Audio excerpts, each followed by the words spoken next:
नमस्कार दोस्तों, आप सभी का हार्दिक स्वागत है हमारे युक्ति एस एकेडमी के यूट्यूब चैनल पर।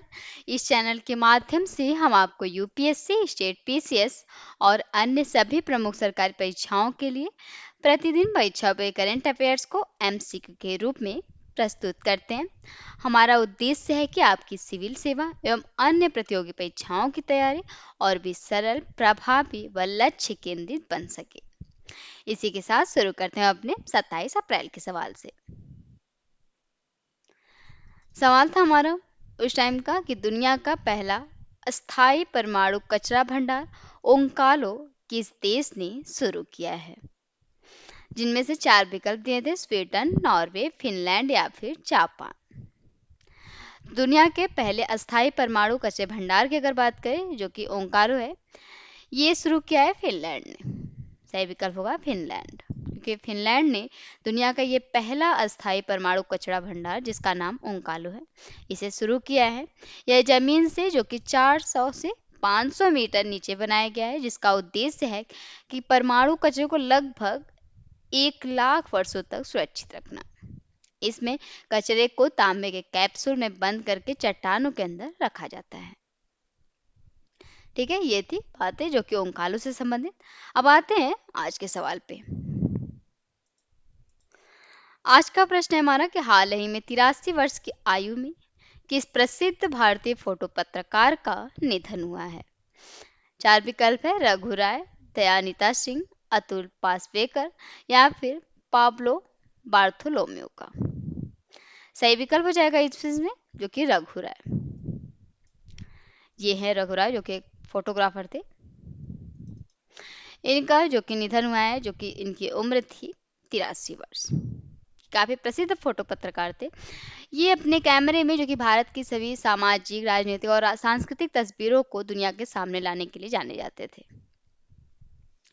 उन्होंने जो कि 1971 के भारत पाक युद्ध, बांग्लादेश शरणार्थी संकट और भारत के जो कि रोजमर्रा जीवन को शानदार तरीके से और बेहतर तरीके से कैमरे में कैद किया था।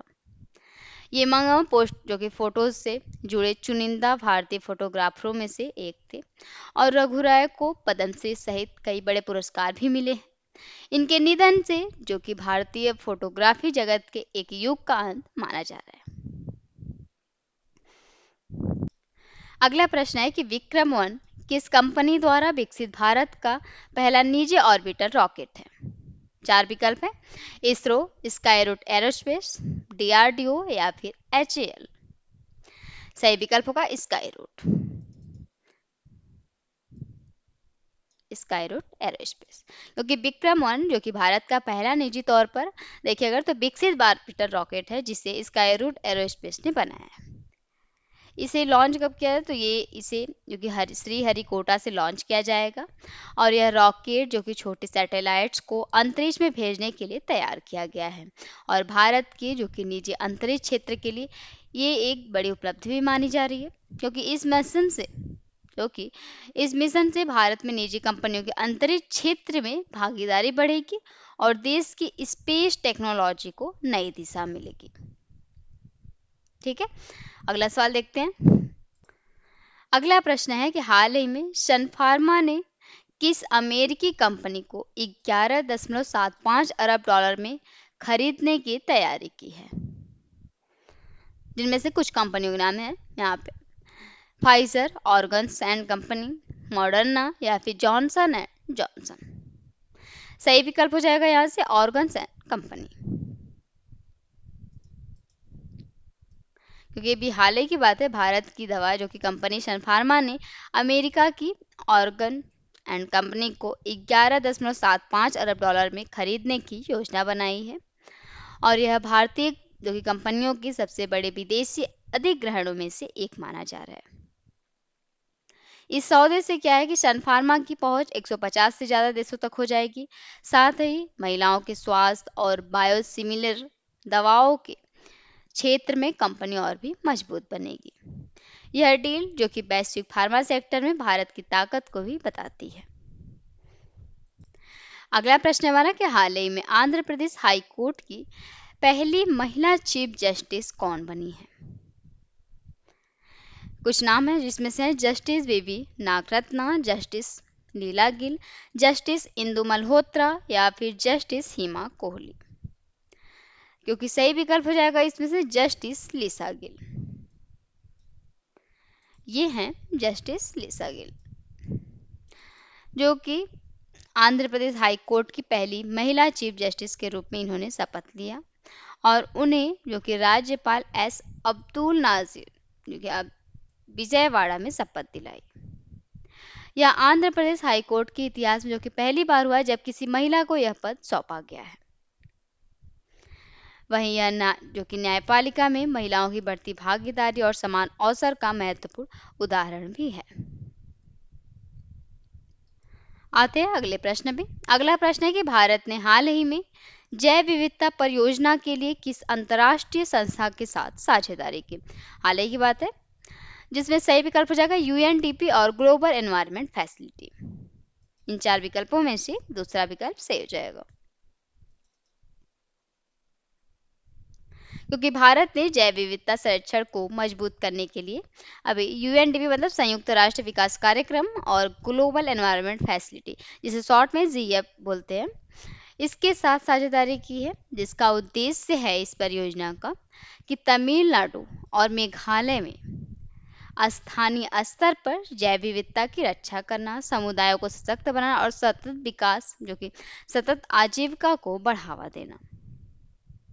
यह परियोजना कितने वर्षों तक चलेगी? तो 5 वर्षों तक चलेगी ये, और पर्यावरण संरक्षण को ग्रामीण विकास योजनाओं से जोड़ने में भी मदद करेगी। बढ़ते हैं अगले सवाल की तरफ। अगला प्रश्न है कि द क्यूरियस एंड क्लासिफाइड पुस्तक के लेखक कौन है? कुछ लेखकों के नाम दिए हैं इसमें, शशि थरूर, मनोज मुकुंद नरवड़े, बिपिन रावत या फिर बी.एम. धनोआ। तो the curious and the classified इस पुस्तक के लेखक हैं मनोज मुकुंद नरवड़े। सही विकल्प हो जाएगा मनोज मुकुंद नरवड़े। इनके द्वारा यह पुस्तक लिखी गई है, जो कि भारत के पूर्व सेना प्रमुख जनरल थे मनोज मुकुंद नरवड़े। इस किताब में भारतीय सेना, नौसेना और वायुसेना जो कि सेना से जुड़े बहुत सारे रोचक निधक रहस्य, अनसुनी कहानियां और ऐतिहासिक तथ्य बताए गए हैं। यह पुस्तक किसके द्वारा विकसित की गई या प्रकाशित की गई? तो यह पुस्तक रूपा पब्लिकेशन द्वारा प्रकाशित की गई। याद रखेंगे इस पॉइंट को, रूपा पब्लिकेशन। अगला प्रश्न है कि हाल ही में एससीओ रक्षा मंत्रियों की बैठक का आयोजन कहाँ होगा? 4 विकल्प हैं, ताशकंद, बिश्केक, नई दिल्ली या फिर मॉस्को में। सही विकल्प हो जाएगा यहाँ से बिश्केक, क्योंकि भारत के रक्षा मंत्री राजनाथ सिंह जो कि किर्गिस्तान के बिश्केक शहर में होने वाली एससीओ रक्षा मंत्रियों की बैठक में भाग लेंगे। वहीं इस बैठक में जो कि वैश्विक शांति, सुरक्षा, आतंकवाद और चरमपंथ जैसे मुद्दों पर चर्चा होगी, जिसमें भारत इस मंच पर शांति और आतंकवाद के खिलाफ अपनी मजबूत नीति को प्रस्तुत करेगा। ठीक है,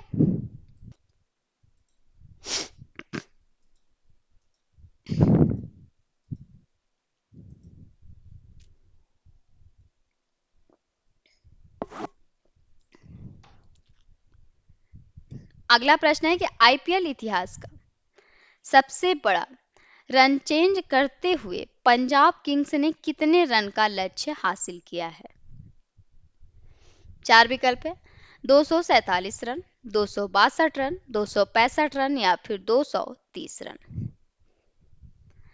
सही विकल्प हो जाएगा 265 रन, क्योंकि आईपीएल 2026 में जो कि पंजाब किंग्स ने इतिहास का सबसे बड़ा रन चेंज करते हुए 265 रन का लक्ष्य हासिल किया है। ये दिल्ली कैपिटल्स ने जो कि पहले बल्लेबाजी करते हुए 264 रन बनाए थे, फिर जवाब में पंजाब ने 18.5 ओवर में 265 रन बनाकर मैच जीत लिया है। इस जीत में जो कि प्रवसी मरन और वहीं प्रवसी सिमरन सिंह और श्रेयस अय्यर ने शानदार बल्लेबाजी की। अगला प्रश्न है कि हाल ही में किस राज्य सरकार ने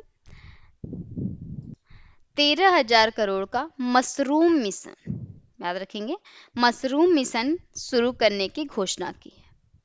4 विकल्प है, बिहार, गुजरात, आंध्र प्रदेश या फिर राजस्थान ने। सही विकल्प हो जाएगा यहाँ से आंध्र प्रदेश। ठीक है, क्योंकि आंध्र प्रदेश सरकार ने राज्य में मशरूम की खेती को बड़े स्तर पर बढ़ावा देने के लिए 1300 करोड़ का मशरूम मिशन शुरू करने की घोषणा की है।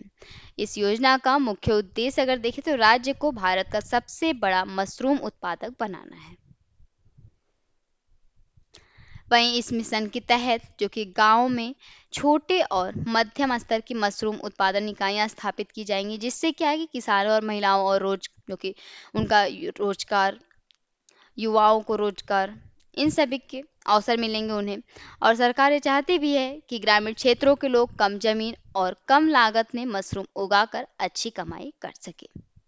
वहीं मशरूम खेती जो कि एक लाभदायक व्यवसाय माना भी जाता है, क्योंकि इसमें कम जगह, कम समय और कम पानी की जरूरत होती है, जो कि इसी कारण सरकार इसे ग्रामीण आय बढ़ाने का अच्छा साधन भी मान रही है।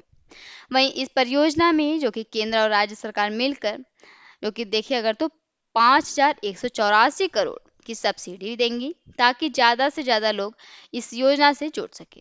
वहीं सरकार का अगर लक्ष्य देखें तो हर साल लगभग 67,500 टन मशरूम उत्पादन करना है। वहीं इस मिशन से करीब 1.62 लाख से अधिक मशरूम उत्पादन इकाइयां शुरू होंगी, जिससे राज्य की अर्थव्यवस्था भी मजबूत होगी और हजारों परिवारों की आय भी बढ़ेगी। तो ये इस मिशन के तहत होगा। आज का सवाल है चौथा, भारत अफ्रीका शिखर सम्मेलन कब आयोजित किया जाएगा? 4 विकल्प हैं, 18 से 18 मई, 15 से 18 मई, 28 से 31 मई, 1 से 4 जून या फिर 10 से 13 जून। सही विकल्प को आप लोगों को कमेंट बॉक्स में जरूर बताना है। इस वीडियो को अंत तक देखने के लिए आप सभी का दिल से धन्यवाद। अगर ये वीडियो आपके लिए उपयोगी लगी हो तो कृपया चैनल को सब्सक्राइब जरूर करें, वीडियो को लाइक भी करें और अपने दोस्तों के साथ भी शेयर करें। साथ ही युक्ति IAS ऐप डाउनलोड कर लें हमारा, जहाँ आपको मिलेगा पूरा syllabus, daily MCQs, current affairs Hindi और इंग्लिश दोनों में है। तो कोई भी जो कि महत्वपूर्ण अपडेट आपसे छूटे ना, इसलिए हमारा सोशल मीडिया अकाउंट भी है, जैसे टेलीग्राम, इंस्टाग्राम और फेसबुक, उसे भी फॉलो कर लें। वहीं युक्ति IAS ऐप और सभी सोशल मीडिया के लिंक आपको वीडियो डिस्क्रिप्शन में मिल जाएंगे। आपकी सफलता ही हमारा संकल्प है। धन्यवाद।